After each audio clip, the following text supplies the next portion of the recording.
الجمهور المغربي كامل اليوم عايش على أعصابه بعد ما خرجت أخبار كتهم إصابة جوج من ركائز المنتخب الوطني، عبد الصمد الزلزولي ونصير مزراوي.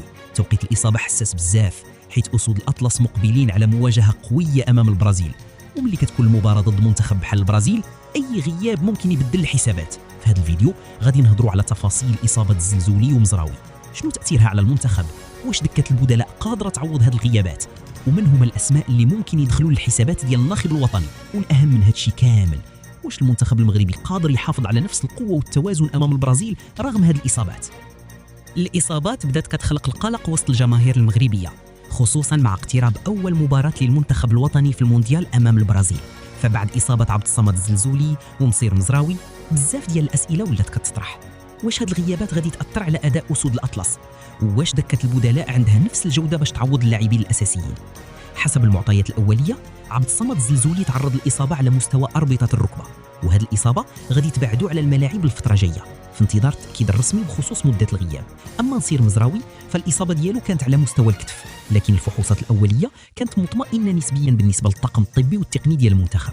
هاد الإصابات جت في واحد التوقيت حساس، خصوصا أن المنتخب داخل على مباريات قوية، وأول اختبار غادي يكون أمام منتخب البرازيل، واحد من أقوى المنتخبات في العالم.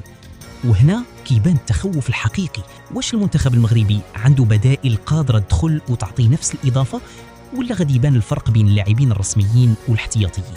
في المباراة الأخيرة أمام النرويج بزاف ديال المتابعين والمحللين لاحظوا أن أداء المنتخب تراجع في الشوط الثاني من بعد التغييرات. الشوط الأول كان مزيان وكان فيه إيقاع وضغط وتنظيم، ولكن من تبدلات بعض الأسماء بان أن البدلاء مازال خصهم يكونوا في مستوى الجاهزية والقيمة الفنية ديال اللاعبين الأساسيين. بالنسبة لإصابة الزلزولي فهي فعلا ضربة موجعة للمنتخب، حيث اللاعب كان داير موسم كبير مع ريال بيتيس في الدوري الإسباني. الزلزولي معروف بالسرعة ديالو وبالقدرة ديالو على الاختراق وخلق الخطورة وجلب الكرات من الخلف وصناعة هجمات خاطفة كتقلق أي دفاع. لكن رغم هذا الغياب المحتمل المنتخب المغربي ماشي بلا حلول.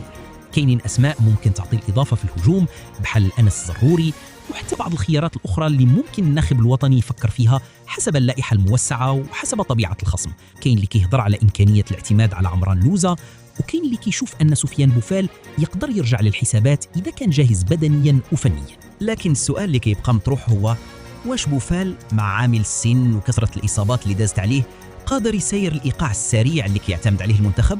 واش قادر يدير الأدوار الهجومية والدفاعية ويقطع مسافات طويلة في الميدان، ولا المدرب غادي يفضل لاعب آخر أكثر جاهزية من الناحية البدنية؟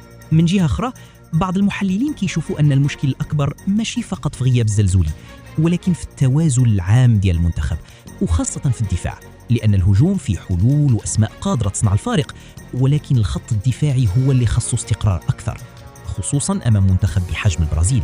الإعلامي عبد اللطيف متوكل أشار كذلك إلى أن كثرة الإصابات ماشي مفاجأة، لأنها جات بعد موسم طويل وشاق فيه ضغط كبير ديال المباريات وسفر وإجهاد بدني، وهذا الشيء أثر على بزاف ديال اللاعبين ماشي غير في المغرب ولكن حتى في منتخبات أخرى. المشكل دابا هو أن المنتخب مازال ما خرج حتى بلاغ رسمي واضح من الطاقم الطبي أو من الجامعة الملكية المغربية لكرة القدم باش يشرح الحالة الصحية ديال الزلزولي ومزراوي بشكل دقيق.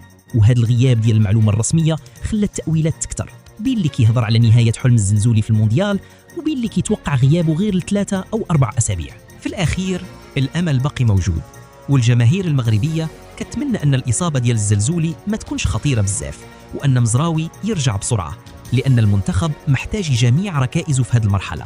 لكن في المقابل هذا الوضع كيعطي درس واضح، فبطولات كبيرة بحال كأس العالم خاص تكون عندك دكة قوية ولاعبين قادرين يعوضوا أي غياب، لأن الإصابات ممكن تبدل حسابات المدرب في آخر لحظة. دابا السؤال ليكم، واش كتعتقدوا أن غياب الزلزولي ومزراوي ممكن يأثر بقوة على المنتخب أمام البرازيل؟ ومن هو اللاعب اللي كتشوفوه الأنسب باش يعوض الزلزولي في التشكيلة؟ خلوا لينا آراءكم في التعليقات.